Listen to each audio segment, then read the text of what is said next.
खुलुमबाय गोजोन फुंबिलिनि गासिबो बड'लेण्ड बुब्लिनि अनसायगिरिफोरखौ बरायग्रोबाय दिनै 3 एप्रिल समबारनि फानजामुथिखौ फरायथिनो लादों किलिखां ब्रह्मआ फानजामुथिनि गिबियाव दं मेष राशि देहानि थाखाय मोजां जानाय नङा देहायाव हरखाब सानाय सुनाय जागोन देहानि बायदिसिना बेरामजों गोसोआव दुखु जागोन वृष राशि नाङा फाङा खामानिखौ ओरैनो मावगारना होगोन खामानिफोरखौ खस्थ'नि गेजेरजों मावफुंगोन दिनै नोंथाङा खस्थ'नि गेजेरजों सोरखिलांगोन मिथुन राशि मोजां सम जेबो हेंथा गैयालासेनो उदाङै सोलिनो हागोन सुथुरफ्रा नोंखौ अनसायफिनगोन साननाय हनायफ्रा मोजां कर्कट राशि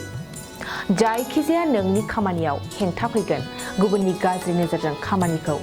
साननाय बायदि मावफुंनो हानाय नङा सिंह राशि साननाय हनायफ्रा दिनै गोजोन आरो उदां जागोन देहाखौ जोथोन लाखिगोन देहानि फारसे साननानै खस्थ' खामानि मावनाय नङा कन्या राशि गोसोआ बबेबा मोनसे जाथायखौ लानानै गोसो गाज्रि जागोन सिगांनि खोथाफोरखौ साननानै गोसोआ गाज्रिसिन जागोन तुला राशि न'खराव गोथार खामानि जागोन न'खरखौ जेंना जेंसिनिफ्राय फोसाबगोन गोथार समजों गोसोआव मोजां थांखि लागोन वृश्चिक राशि खोथा बाथ्राफोरखौ जानला मोनला रायलायगोन गुबुनजों गाज्रि मोनजागोन गावनि सोलिनाय थासारिखौ मिथिस्लाबनाय नङा धनु राशि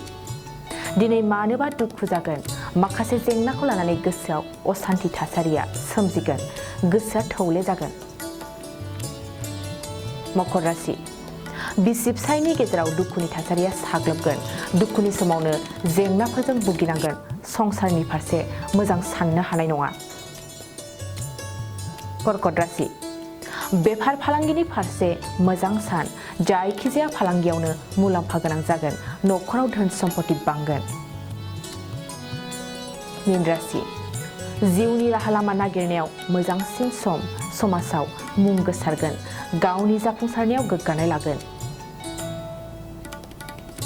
दिनै सानसेनि राशि फरायथिनायाबो एसेनोसै आसा खालामो नोंथांनि दिनैनि साना मोजाङै मोजां थांगोन बेखौ बड'लेण्ड बुब्लि न'खरनिफ्राय मिजिंथिबाय गोजोन्थों 2023-24 सोलोंथाइ बोसोरनि थाखाय गोदान मुं थिसननाय लानानै फैदों बड'लेण्ड एकाडेमि सिनियर सेकेन्डारि फरायसालिया क'क्राझार जिल्लानि तिनिआलियाव थानाय बर' बिजोंनि बड'लेण्ड एकाडेमि सिनियर सेकेन्डारि फरायसालिया दायो केजिनिफ्राय 9 थाखोसिमनि गोदान मुं थिसननायखौ लागासिनो बड'लेण्ड एकाडेमि सिनियर सेकेन्डारि फरायसालियाव गुनगोनां सोलोंथाइ होनायजों लोगोसेयैनो नोंथांमोना बे फरायसालियाव थानाय जानायनि हस्टेल खाबुखौ मोननो हागोन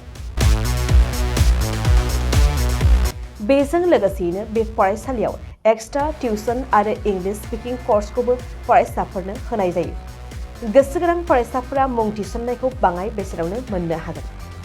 बेनिखायनो बड'लेण्ड एकाडेमि सिनियर सेकेन्डारि फरायसालियाव फरायसा एबा नोंथांमोनहा मुं थिसननायनि बागै मिन्थिनोब्ला नैबे मबाइल नम्बर 9101488399 नङाब्ला थोंजों फरायसालियाव थांनानै खौरां लाहैनो हागोन